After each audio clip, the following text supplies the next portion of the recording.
Well, it's good to be here. I've been talking to Dan, I don't know, a couple of years about the possibility of coming here. And over the years, I've had the opportunity to teach in quite a few of the states, but somehow in that process, I skipped over South Carolina.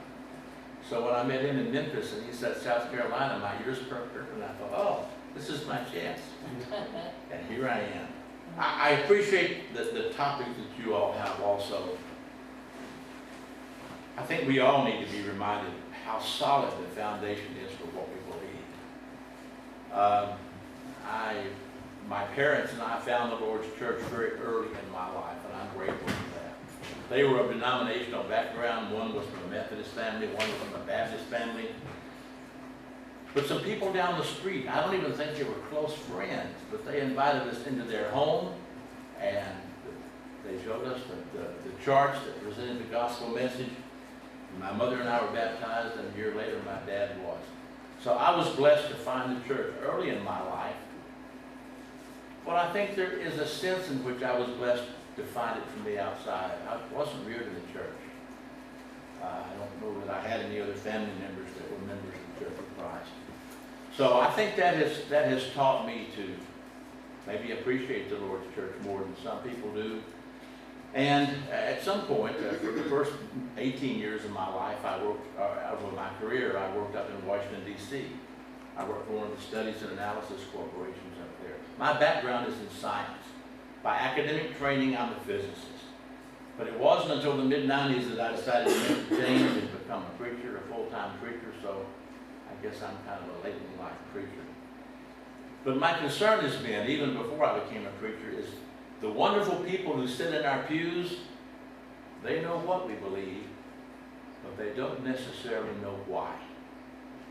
About all the things we believe about worship, about plan of salvation, my concern is if the people in the pews, if they do not learn how to defend it, they will at some point abandon it. And with that in mind, let me invite you, well, to the rest of the gospel meeting, but especially to Monday night and Tuesday night. Monday night, my lesson is the fundamentals of salvation. I will explain to you in the best logical way that a physicist can why what we believe about salvation is exactly what the Bible teaches. I believe we can defend that easily. Anybody with a good open heart. On Tuesday night, it's the fundamentals of worship. And I know many congregations still believe, although some have abandoned it, many still believe that we should not use mechanical instruments of music. Well, Tuesday night, I'm going to give you the best logical piecing together of the scriptures I can to try to make it easier for us to explain to other people why it is we don't use mechanical instruments of music. So, I appreciate the opportunities to defend the pillars of the faith. I plan to do that on Monday night and Tuesday night especially. But this morning, it's about the things that we believe about the Bible and about creation, about Christ. I didn't know there was going to be this big old workshop here. You know, you all may have more materials than I'm going to present. I'm going to limit it to the things that I really like best. I think that sometimes when we make our arguments to other people, we scatter a billion things on them. I've limited it just to a few. For this morning, I think if we limit it to a few, maybe we can concentrate on those and maybe we can remember it. When I became a preacher, 25, almost 30 years ago now, it took me a while, I think, to realize it, but it's not how much you tell them that matters. It's how much they remember. And as preachers, I think it's important to remember that sometimes the more we tell them, the less they're going to remember. I was blessed to have as a friend Brother Guy in Woods, who came to the congregation where I was in Virginia many times, held gospel meetings. He had a saying. He said, "The mind cannot absorb more than the seat can endure." So, we want to say things, we want to say them succinctly enough that people will be able to remember them. Now, after I say that, I think this lesson this morning of mine is going to be one of the longest ones I present. But I've tried to distill it down to things that are really important. I want to point out in the beginning, God, people use the expression, we just need to take a leap of faith to do this. God never asked us to take a leap of faith. Everything He has asked us to believe He has given us more than ample reason to believe it. Romans 12:1, we are supposed to be a living sacrifice, holy, acceptable to God, which is your reasonable service. King James, New King James, other versions have various words there. The Greek word there for reasonable in that verse is actually the Greek word logikos, which means logical. I saw one of the books you have on your table out here. It says, our doctrine is logical. It is. Some would say rational. There are good reasons to believe what we believe. And as we grow up, as you young people grow up in school or among your friends, you're going to find more and more people that say, oh, no, I don't believe that. No, that doesn't make any sense. Yes, it does. If they don't believe just like you do, it's because they haven't spent the time studying it like you have. Our faith is a rational faith. It's based on facts that are accurate, they're verifiable, they're defensible. And I want to talk about just a few of those today. I like to think about, all of my graphics did not come through. There was supposed to be a three-legged stool there. Our rational faith is based on three solid pillars. One is what we know about Jesus. The second is what we can see in creation. And the third is what we can understand about the Bible. Our rational faith is built on three solid pillars. I want to talk about each one of those pillars. And then in the end, I want to show you how those pillars reinforce one another. So the first pillar is Jesus. We have a lot of details about Jesus in the Bible. I have listed just a few of these here, and you'll see the purpose of that in a minute. He was known as the King of the Jews. He was the founder of Christianity. He was crucified in Jerusalem by the Romans, but with a great influence of the Jews. Now, we know those things are found in our Bible. What I want to remind you today, or tell you if you haven't heard it before, those same facts are found in secular history. We tell people about Jesus and they say, oh, well, of course you believe that. That's what you're getting out of your book. Like the Bible is our book. It's not just our Bible that has these bits of information. I want to tell you about 3 or 4 documents of history that talk about some of the attributes that are listed here. For example,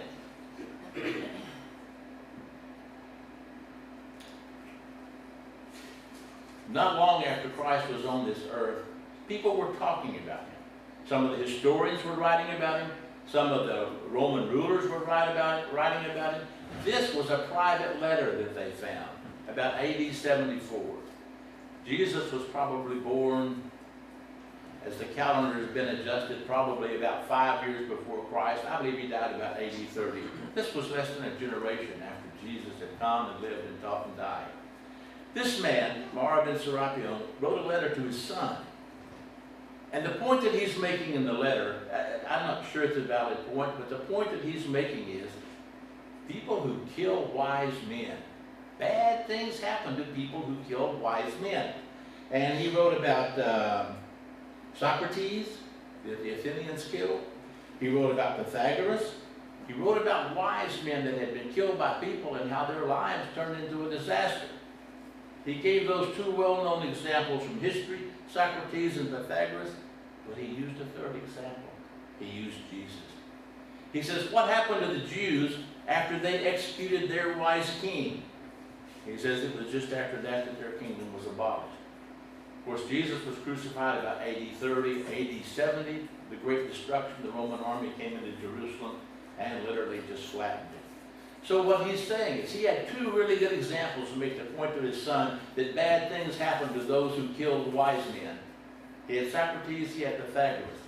He had no reason to add a third person unless it was well understood, well accepted in history. When you have 2 examples, you don't dilute your argument by adding a third bad example. So it must have been that at the time it was well known about Jesus. And he says the Jews executed their wise king. Notice here he's attributing the death of Jesus to the influence of the Jews. Private letter documents some of the things we believe because they're written in our Bible. The Roman ruler, Pliny, he wrote a lot of details about Christianity. He He had been killing the Christians. And he was writing to the emperor, says, I've killed so many of these people, should I really keep on killing them? And he wrote about the Christians. He said, they affirmed, however, that the whole of their guilt or their error was that they were in the habit of meeting on a certain fixed day, which we would know would be Sunday, the first day of the week, before it was light, and they sang in alternate verse a hymn to Christ as to a God. So when he's writing the Roman emperor, and these are writings that come out of the official Roman records. Somebody's not making this stuff up. He documents the fact that the Christians had a habit of meeting, and that they believed in Christ and they worshiped Christ as a God. So here, from the Roman records, if you will, we have a documentation outside the Bible of many of the things that we believe. There was a man named Lucian, and he wrote about Christianity. He wasn't a Christian. He was opposed to Christianity. He wrote scornfully about Christ. He wrote scornfully about Christians. But he wrote. And what did he write? He referred to Christ as the man who was crucified in Palestine because he introduced this new cult into the world. Well, we know Christianity is not a cult. It's the one true religion. But he wrote about Christianity, and he talks about Christ as crucified in Palestine. Here are some of the important elements of our faith, found not just in the Bible. They are found in... He wrote about Emperor Nero. You know, Rome burned, and some think that Nero, the emperor, was the guy who set the fire. Well, he was trying to deflect guilt from himself, so he was blaming it on the Christians. And so he wrote something about the Christians. And he said, Christus, the founder of the name, was put to death by Pontius Pilate, procurator of Judea, in the reign of Tiberius. What does he say? He names Christ by name, Christ, Christus, as the founder of Christianity. He said he was put to death by Pontius Pilate, which we know from our Bible is absolutely correct. So look at all of these key elements of what we believe found in the documents of the day, not just in the Bible. So what have we found? I just took three. I gave you 4 examples. These are 3 of them. By the way, I do have some of these printed out if you want a copy of this later, okay? And you're saying, why didn't he pass it out in the beginning? I found it, okay? If you put all of this together, one guy talks about the Jews executing their king. One talks about Christus, the founder of the religion, being put to death by Pontius Pilate. And Lucian talks about he was crucified in Palestine. If you put just those 3 elements together, what do you have? You have Jesus was what? The wise king of the Jews who founded Christianity, was crucified in Palestine by Pontius Pilate because of the influence of the Jews. The list of things that I gave you, the essence of what we believe out of the Bible, that's a lot of it right there.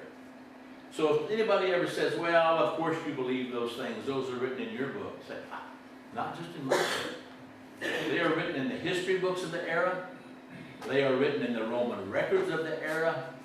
They're even recorded in private letters of that era. It's not just our book.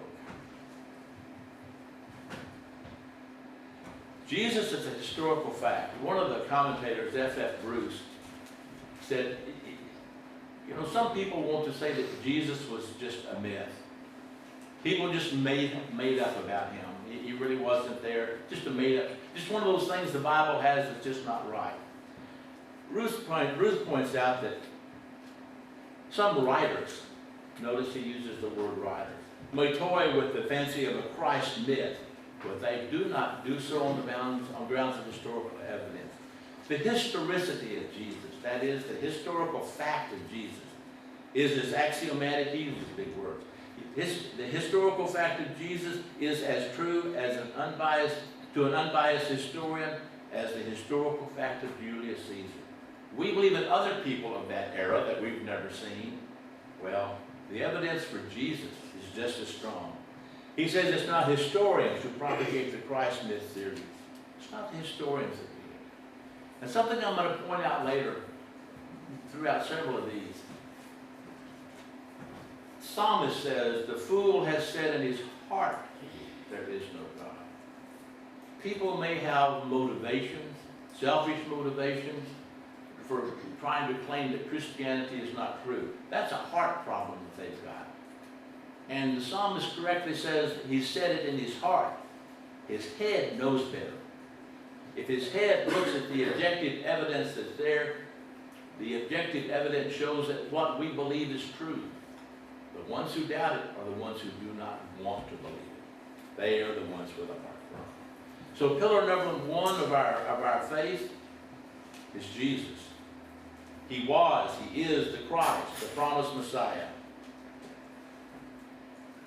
The last part of John, in John 8:34, Jesus says, unless you believe I am he, you'll die in your sins. Well, he who? Who is it that we're supposed to believe that Jesus is? John 8:34, Jesus says, unless you believe that I am he. If you want to know who he is, you just read down almost the last chapter of the book of John. John says, and truly, Jesus did many other signs in the presence of his disciples, which are not written in this book, but these are written. Why did John write the Gospel of John? These are written that you might believe that Jesus is the Christ, the Son of God, and that believing you may have life in his name. An important thing that's stressed in the New Testament, and I think more than we stress it today, the identity of Jesus. That man, that baby that was born was given the name Jesus. He was born in Bethlehem. He was reared in Nazareth. He was crucified in Jerusalem. Who was that man? John tells us. He was the Christ. He was the Son of God. And the word Christ, I think many people say Jesus Christ, like it's the first name and last name. It's not. It's an identity. Jesus is the Christ. John 1:41, when they had found Christ, they said, I found the Messiah, which being translated is the Christ. You see, in Hebrew, there is a word for the anointed one, God. That word is Messias, from which we get Messiah in our Old Testament. In the New Testament, of course, was written in Greek, where there's also a word in Greek that means anointed one. And that word is Christos. When I say that Jesus is the Christ, I'm saying I believe he is that promised Messiah. How important is that? Many people have claimed to be that Messiah. The Bible tells us who it was. It was that man, Jesus. He was the promised Messiah. And the name Christ, that we so often see referred to in the New Testament, that word Christ is the vocabulary equivalent of the word Messias or Messiah in the Old Testament. Pillar number one of our faith is Jesus. He is the Christ. He is the Son of God. By the way, when people were baptized, if you look at the case in Acts chapter 8, you know, the man in the chariot says, what's keeping me from being baptized? And the preacher said to him, if you believe with all your heart, you may. What did he say? He didn't say, I accept Jesus as my personal Savior. He said, I believe that Jesus Christ is the Son of God. In the New Testament, the confession before baptism was the identity of Jesus. He's the Christ. He is the Son of God. So, here, pillar number one is Jesus. Pillar number two is creation. And since my background is in science, you know, creation is very fascinating to me for sure.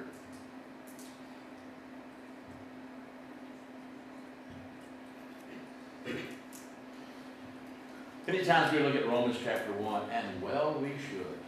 The inspired Apostle Paul says, because that which may be known of God is manifest in them. God shows his presence and his power in a lot of ways, for God has shown it to them.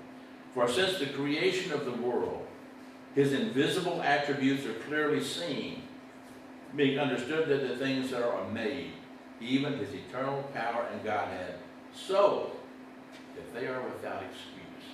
Without excuse. It's strong language. Not my language, language of the Apostle Paul. Apostle Paul says, anybody who looks at the creation and does not conclude that there is a creator is without excuse. Why? Because everything can be clearly seen. God has left his calling card in the wide expanse of the creation, in the universe. And every year or two, it seems like they learn more about the universe. The universe is nothing less than amazing. It's impressive. Its size is enormous, held together by an invisible force we call gravity. Of course, the most amazing thing about it is the complexity of life. And they just can't figure that out. They love to be able to figure it out so they can say, I can explain it so I don't have to believe in creation. But they can't. So they have to believe in creation. Universe is really, really big. There's a passage in the Old Testament that says the stars cannot be counted. Now, God can count them. God has them all named. Wrap your mind around that. But it says the stars cannot be counted. I did the math. I made an estimate of the number of people that have ever lived on this earth. And I assumed that every person that ever lived from the instant they were born began counting stars. And they counted one star a second for their whole life. And if you add up all the people spending all their lives counting stars, they can't. There's not enough time. There are more stars than that. The Bible statement, maybe we think it's figurative, the stars can't be counted. It's literally true. I did the math. Now, for years, the scientists, I don't think bullying is the wrong word. They tried to bully us into believing that matter and life itself wasn't created. It resulted really from this great series of accidents. The accidents, you know, there was dead matter. Dead matter that came from somewhere, and you know they have never really explained where it came from, have they? But it was there, it was dead, and over, you know, millions, if not billions of years, accidents happen. Funny things happen in that matter. Accidents happen that have changes to forms, and if you wait long enough, then you get mad. In other words, I came from dead matter. I can think, I can move, I can breathe, but I came from dead matter. The scientists tried to bully us into believing that. And the theory they call evolution. They believe that from the dead things that existed over eons of time, that evolved into what we are today. What was interesting is this little point right here. Many scientists have been changing their views in my lifetime. And I realize my lifetime is a lot longer than most of your lifetimes. But in my lifetime, they have changed. Some of those who were the biggest advocates of evolution have denied evolution now. I want to give you just 2 or 3 examples. You can find many more. There's a big book that was published several years ago. The title of the book was That Their Words May Be Used Against Them. And it was a bunch of quotes from people who had been evolutionists. And now they were criticizing evolution. Let me just give you some samples from the book.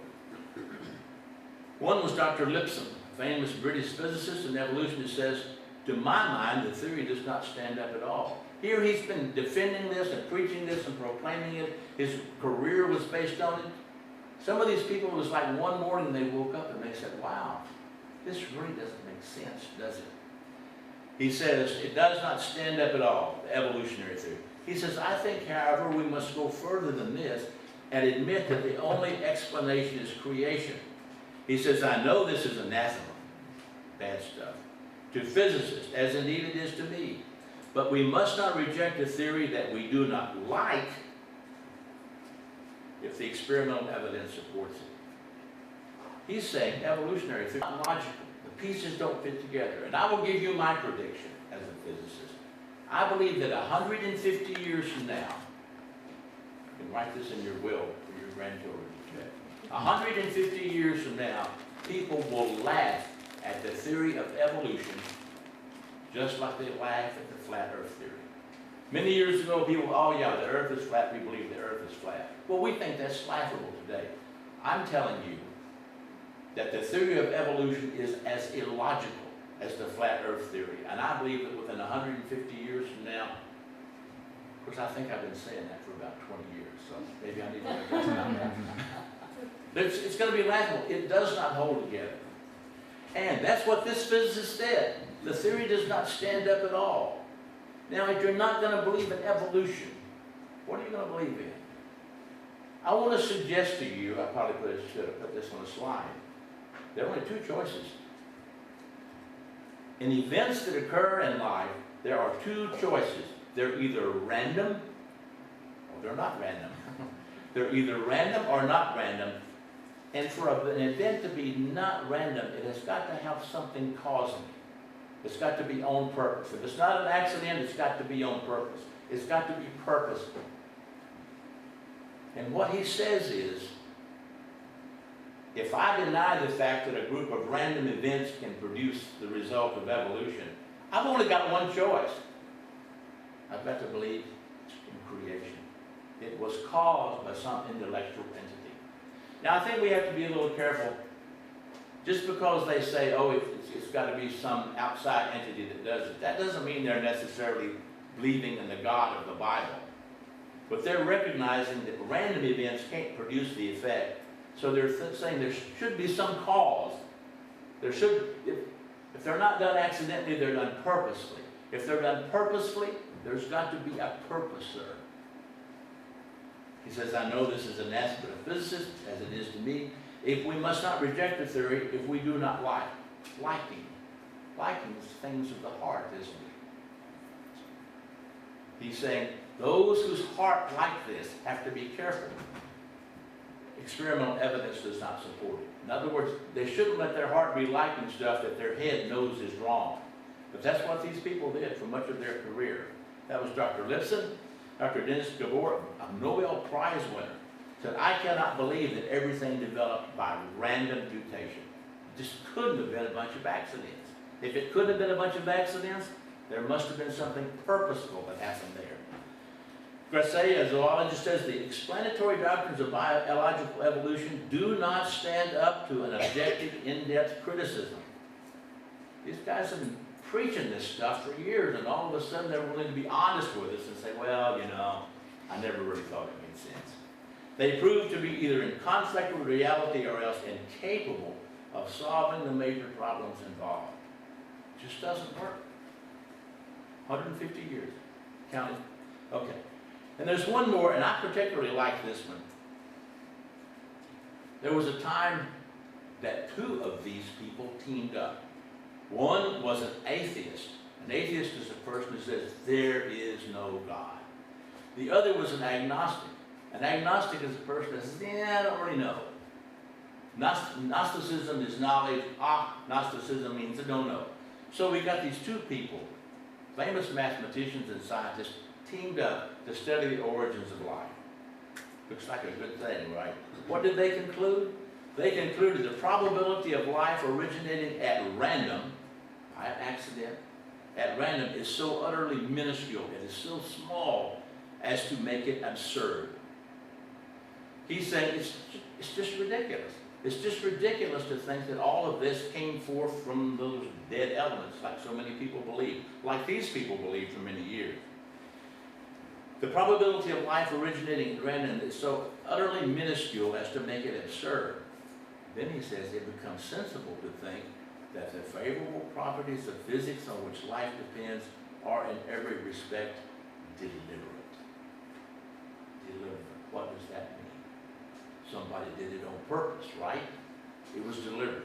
What they're saying is it can't have happened all by accident, so it must have happened on purpose. There must have been a purpose.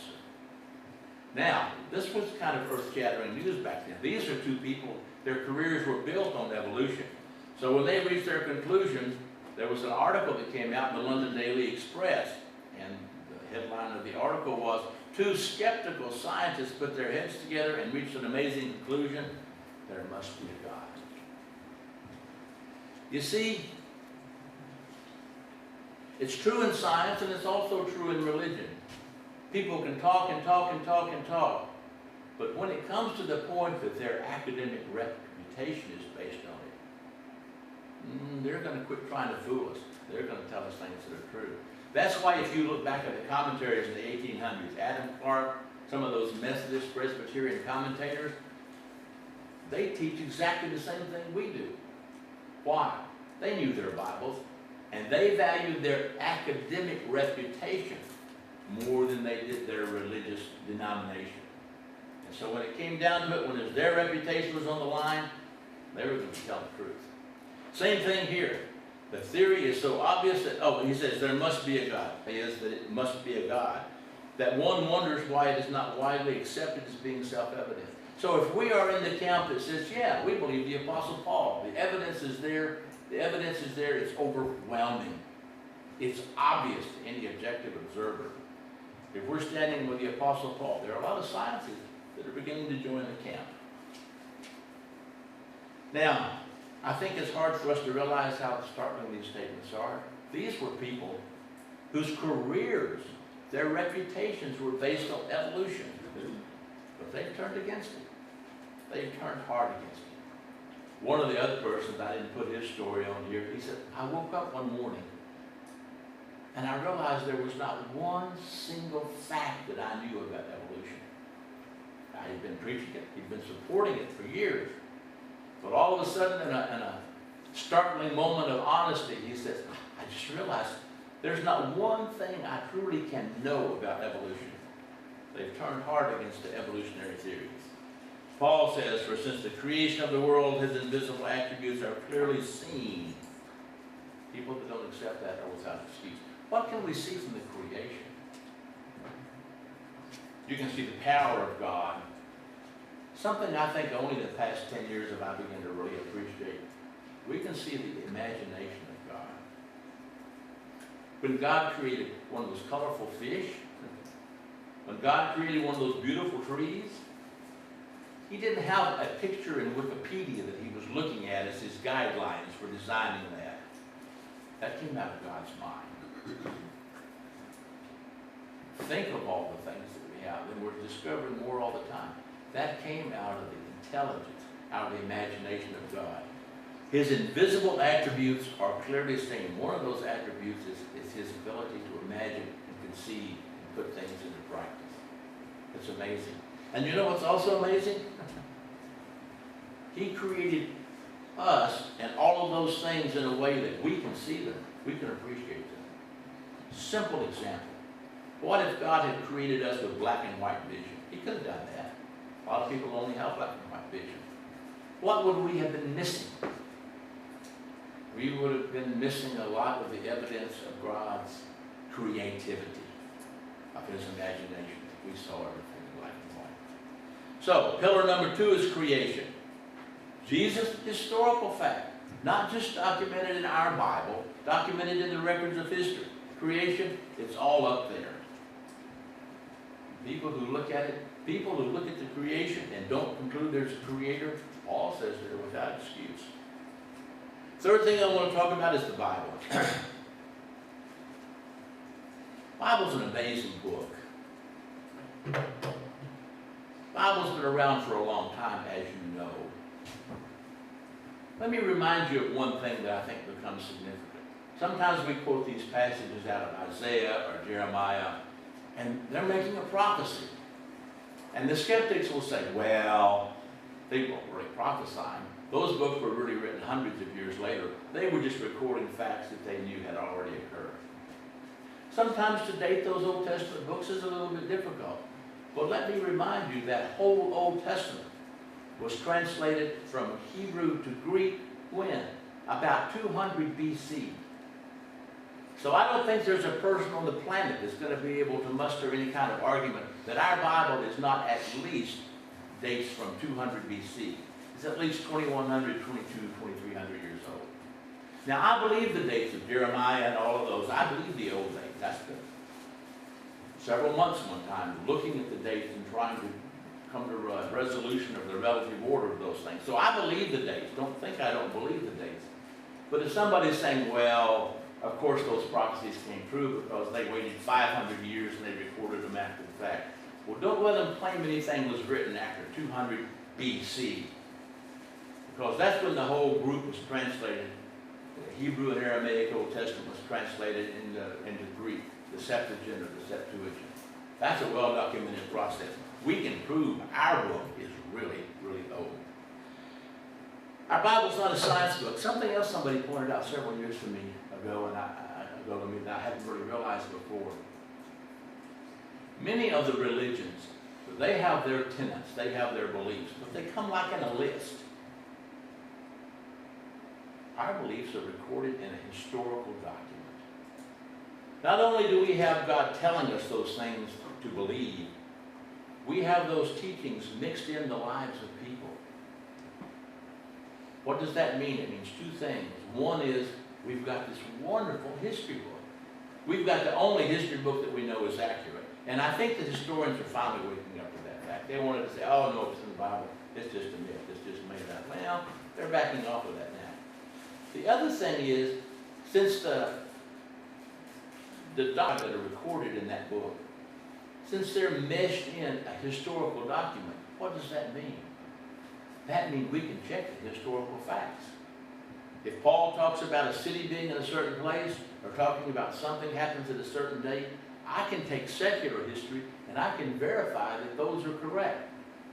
So the information that God has given us is in a book that has got a lot of other information in it that we can verify. If I can verify the names of the Roman rulers listed in the Bible, if I can verify the names of the cities, doesn't that give me even greater confidence that all of the other things that are there, God's doctrine, God's teaching, the information about God, I can believe that even stronger because I can validate the information that's around it. So God has given us His doctrine in kind of a self-validating book. It's there. It's meshed in. We can check it. And one of the interesting stories is Sir William Ramsay was a historian, I guess, in the late 1700s, early 1800s. He said the Bible's not true.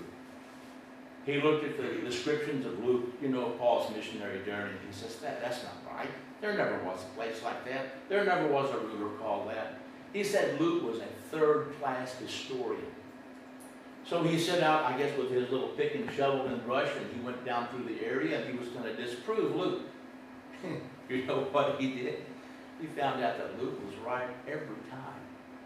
And as a result, he wrote a book. It's called St. Paul, the Traveler and Roman Citizen.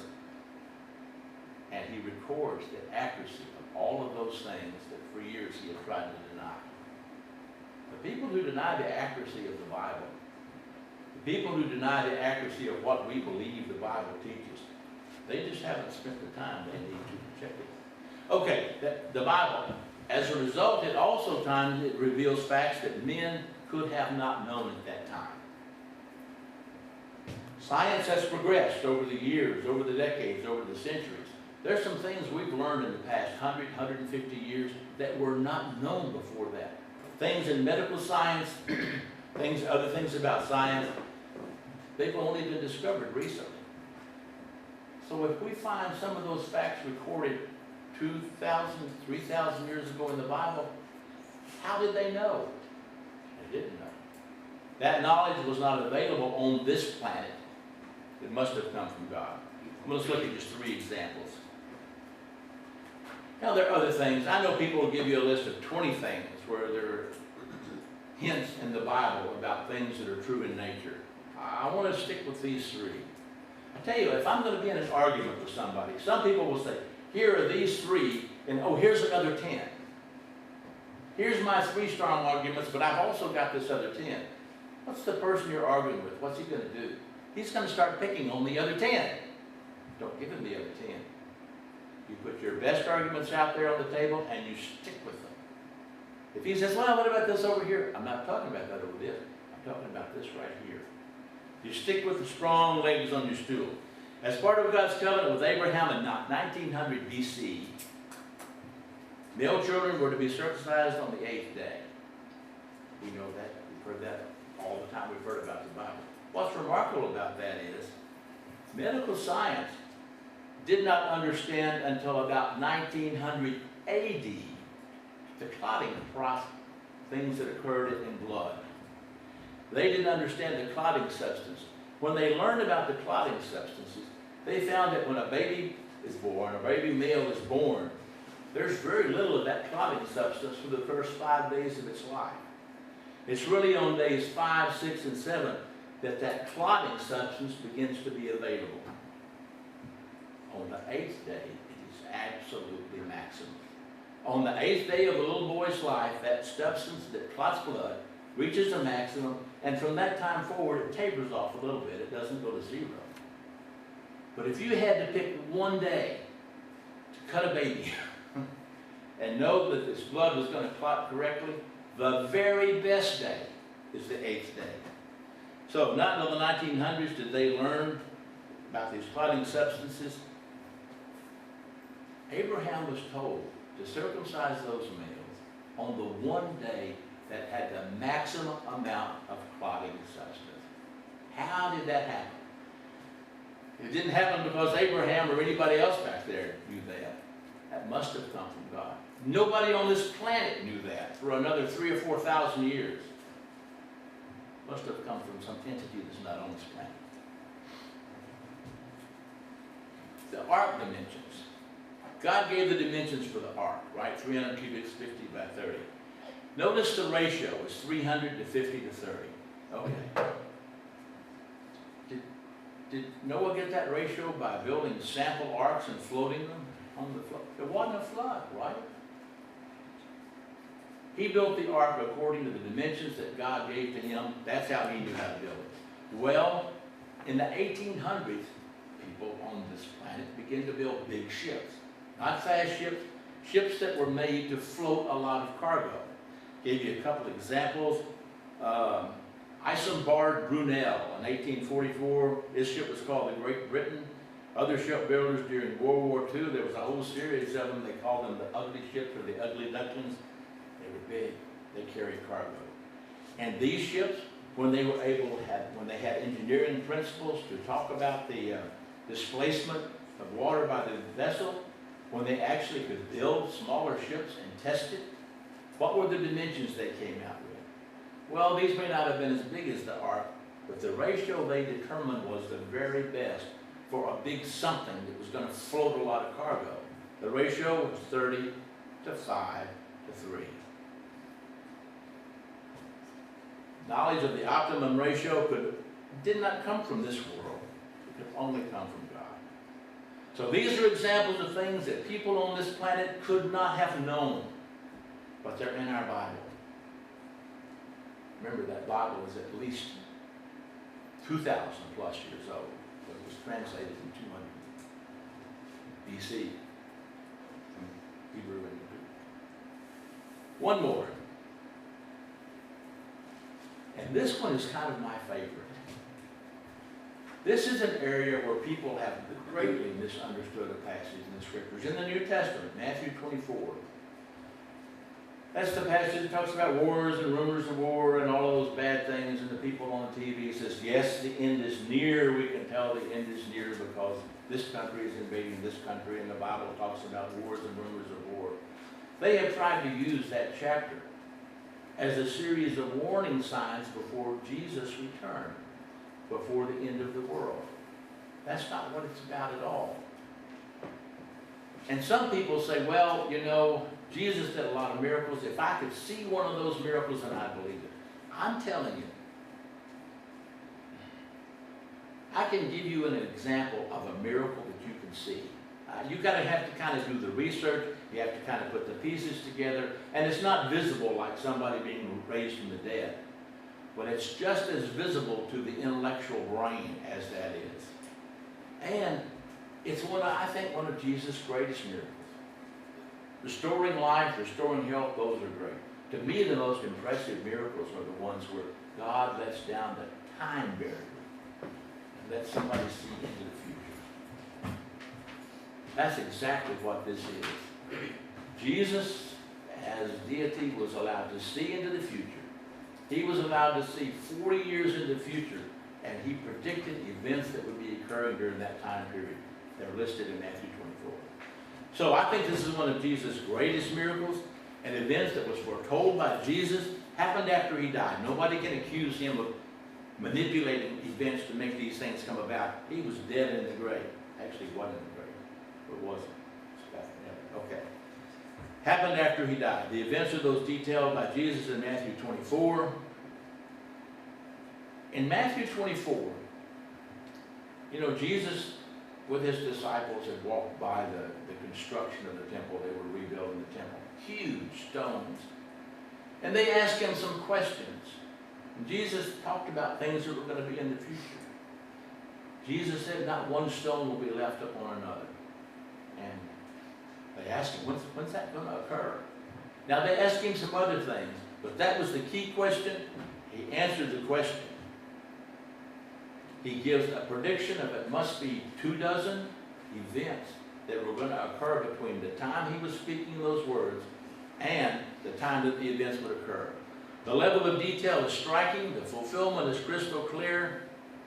Jesus gave warning signs in AD 30, just before his death, of things that were going to be occurring between that date and the destruction of Jerusalem in AD 70.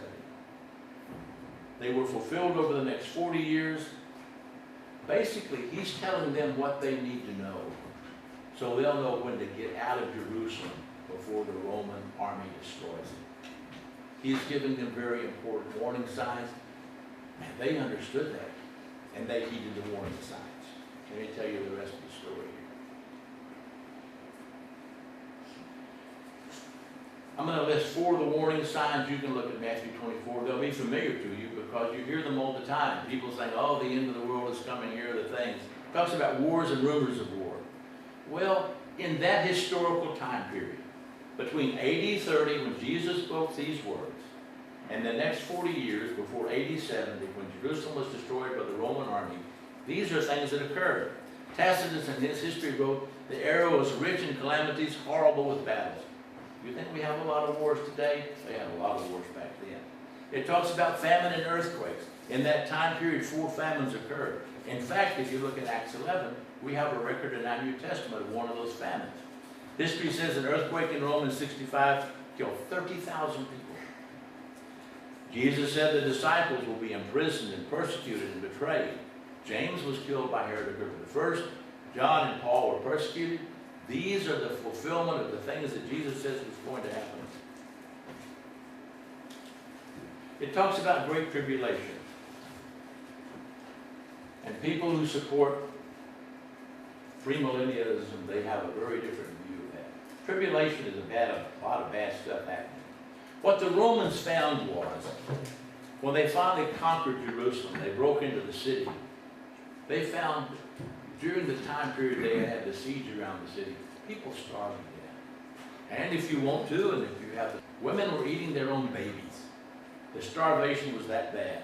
When they finally broke in, they found rooms piled high with the corpses of starvation. Great tribulation indeed.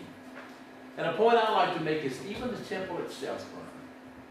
The Jewish temple. They're not sure whether somebody set fire to the temple or whether it caught on fire during all the attacks. But the temple burned. The temple, the roof of the temple was covered with gold. And as the building burned, it melted the gold. And it flowed down over the temple. And it flowed even between the cracks of those huge stones. If I understand the stones, they're probably half the size of this room. Huge stones. Well, the gold melted and it flowed down in the cracks between the stones. In their greed to have that gold, they moved those big stones. They found a way to move those big stones. So they disassembled the temple literally stone by stone to get the gold. What did Jesus say? Assuredly, I say to you, not one stone will be left upon another that shall not be thrown down. Even that, at the time, I'm sure they thought that was an unbelievable statement. It was fulfilled, literally. They moved all the stones to get the gold. So this whole series of events that Jesus predicted came true just exactly like he said. He was giving them an advance warning. And it worked. After the attack of the Romans on Jerusalem, people reported what had been the results of the attack. And Josephus, for example, says that 1.1 million Jews were killed. Now, sometimes we know Josephus' numbers are a little high.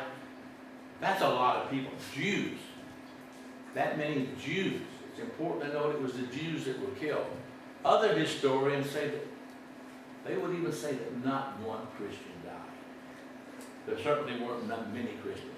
Historian Thomas Newton writes, all who believed in Christ left Jerusalem. Why did he give them the warning signs? So they would know when to leave Jerusalem, so they would escape the destruction. Those who believed in Jesus, those who were the Christians, they believed in him, they believed his list of warning signs, and they got out of town. All who believed in Christ left Jerusalem. He says, we do not read anywhere that so much as one of them perished in the destruction. That's pretty dramatically different. You've got two groups of people. One, 1 million were killed. The other one, perhaps not a one. What does that prove? it proves that the Christians believed in Jesus, they believed in his warning signs. Now, why is that so important? You see, people who want to deny prophecy, what do they claim? They always claim, well, the prophecies, those words were written after the events occurred. So, of course, they're accurate. They waited until they occurred and they recorded and it was like perfectly accurate. But in this case, that could not have been. If those words had been written down after the event, they wouldn't have served as very good warning signs. You need the warning signs before the events occur. They must have been written. They must have been, if not written. They understood those were the teachings of Jesus. That teaching occurred before the events occurred. So it's a prophecy. It's not an after-the-fact historical account. What does that prove? That proves what Daniel said. Daniel 2:28, there is a God in heaven who reveals secrets. And because these signs, my last thing is off the page there. But I sort of made one other connection. Now, if you accept that this was a prophecy by Jesus, and it must have been, it could not have been written after the fact, because the result of the prophecy was Christians were saved. All of that's recorded in the Bible. That knowledge of those events came from somewhere outside the Bible. I suggest to you it's almost obvious. They must have come from the God that's described in the Bible. I mean, it was Jesus, the Son of God, that was making this great prophecy. So these predictions, I think, it's a reason to believe in Jesus as a great prophet. It's a reason to believe in the Bible as a historical book, accurate in every respect. So our rational faith is supported by Jesus, the creation of the Bible. Now, what I wanted to point out here, I hope some of these graphics work. I mean, all of these point to our rational, our believable, our logical faith. But these also support one another. Creation supports the Bible supports creation. The Bible supports Jesus, Jesus supports the Bible. If you believe, and I think some people are just different. For some people, it would be easier to believe in Jesus. Other people would be more impressed by the creation. Some would be...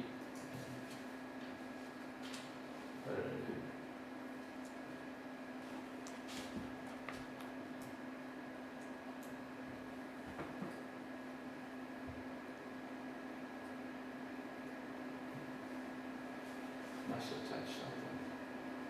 Now that I have your attention.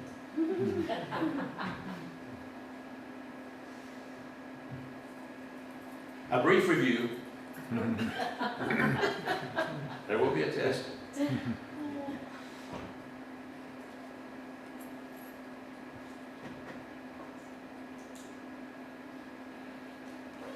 If someone can learn to believe in the Bible, when they believe in the Bible, they've got to believe in Jesus because his story is recorded in the Bible. If they believe the Bible, they've got to believe in the creation because the Bible records that. So if people enter this triangle, if you will, at the Bible, they're naturally going to be led to the other two corners of the triangle. If they believe in Jesus, well, Jesus is going to support the Bible. Jesus talks about creation. If they want to study the historicity, the historical man Jesus, if they believe in him, they're going to be led naturally to the other two corners of the triangle. And if they believe in the creation, except Paul's statement, those who don't believe in the Creator are without excuse, if they believe in creation, they're going to be led to read the Bible. That gives the account of the creation.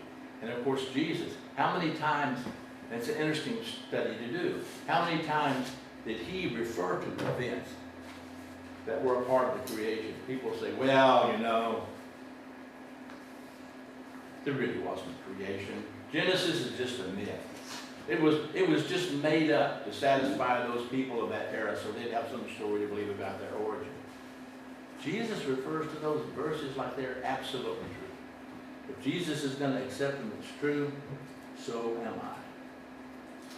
And that's the conclusion that I have. Anybody have any? No, I don't know if I want questions or not. We'll ask questions later, brother. Oh, okay. Anybody have any easy questions? Thank you all very much.